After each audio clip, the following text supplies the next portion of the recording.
Halo, assalamualaikum warahmatullahi wabarakatuh. Kembali lagi di channel Prima Crypto. Oke, buat kalian yang baru datang di channel Prima Crypto, silahkan bantu subscribe channel Prima Crypto karena subscribe itu gratis dan nyalakan loncengnya agar kalian bisa mendapatkan notifikasi video terbaru dari saya setiap harinya.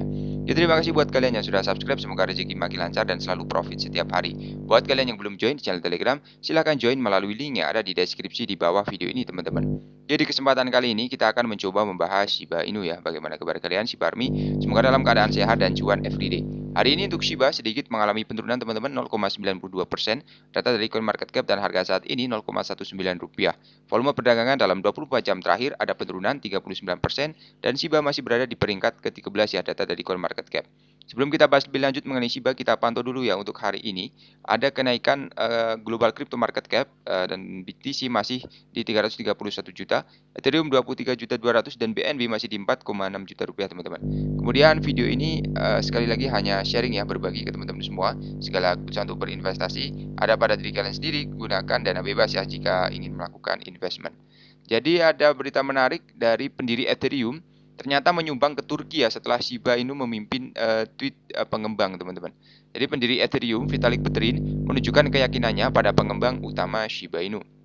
Dalam perkembangan terakhir, Vitalik Buterin telah menunjukkan kepercayaannya pada pengembang utama Satoshi Kusama terjadi setelah sumbangannya baru-baru ini sebesar 99 Ethereum atau sekitar 150.000 US dollar ya ke dompet resmi Ahbab ya untuk mendukung para korban gempa dahsyat Turki. Salah satu anggota komunitas Shiba Inu yang Turki yang aktif, Vet Kusama, memperhatikan perkembangan tersebut dan membagikan tautan donasi Vitalik baru-baru ini dengan komunitas teman-teman.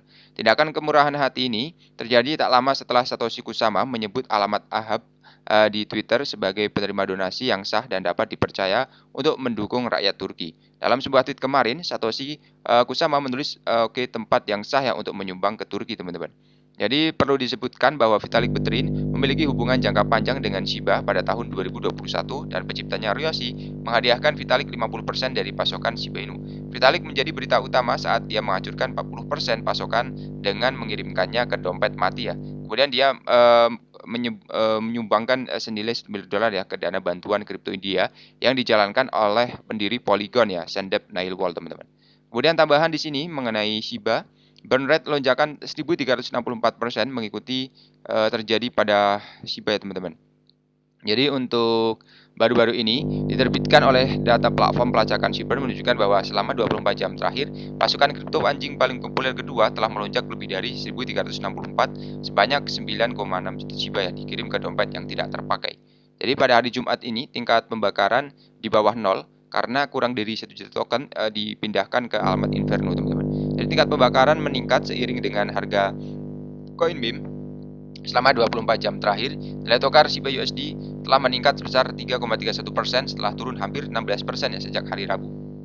Kemudian saat tulisan ini dibuat, koin meme terbesar kedua sedang berpindah tangan dengan harga 1261 di bursa Binance. Jadi harga token dan tingkat pembakaran tampaknya berkorelasi karena penurunan harga seringkali menyebabkan penurunan jumlah koin meme ya.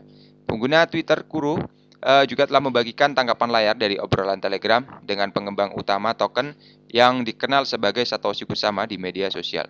Di dalam pesan di tangkapan layar, pengembang dengan nama samaran mengomentari kurangnya berita tentang peluncuran protokol layer 2. Sementara keluhan dan di sini bahwa berita Shibarium sangat sepi teman-teman. Satoshi hanya menjawab sementara ya teman-teman ya. Di awal tahun ini, Satoshi memberikan petunjuk bahwa protokol layer 2 dapat dirilis pada 10 Februari atau 14 Februari. Yang pertama adalah hari Fruit di Jepang, yang kedua hari Valentine teman-teman. Pada bulan Januari, Satoshi menambahkan teks ke bagian biografinya yang menyebutkan belajar memainkan seruling teman-teman dan bersiap untuk mempersembahkan Shibarium ke kotak berbentuk hati. Jadi tidak ada yang terjadi pada 10 Februari. Kini harapan tentara Shiba tertuju pada hari Valentine. Seperti dilansir di YouTube Today awal pekan ini, Satoshi Kusama menjawab pertanyaan tentang rumor tersebut ya tanpa menyangkal atau mengonfirmasikannya teman-teman ya. Dan di sini tambahan lagi ada 2/3 generasi milenial memandang BTC sebagai safe haven ya. Ini sebuah studi oleh Bankless Time mengungkapkan bahwa 67% responden berusia 27-42 menganggap BTC sebagai tempat yang aman teman-teman. Jadi menurut Jonathan Mary, CEO Bankless, mata uang kripto utama adalah instrumen investasi vital bagi kaum milenial karena menawarkan kebebasan finansial dan memungkinkan mereka melakukan diverifikasi di saat ketidakpastian ekonomi. Mereka yang lahir antara 81 dan 96 lebih terbuka ya terhadap inovasi digital dan lebih cenderung berurusan dengan BTC ya daripada generasi X dan Bobby Boomers. Jadi sebagian besar milenium yang berpartisipasi dalam survei percaya bahwa BTC akan menjadi arus utama di tahun-tahun berikutnya. Mereka juga melihatnya sebagai alat moneter yang lebih baik daripada dolar euro atau mata uang nasional yang lainnya.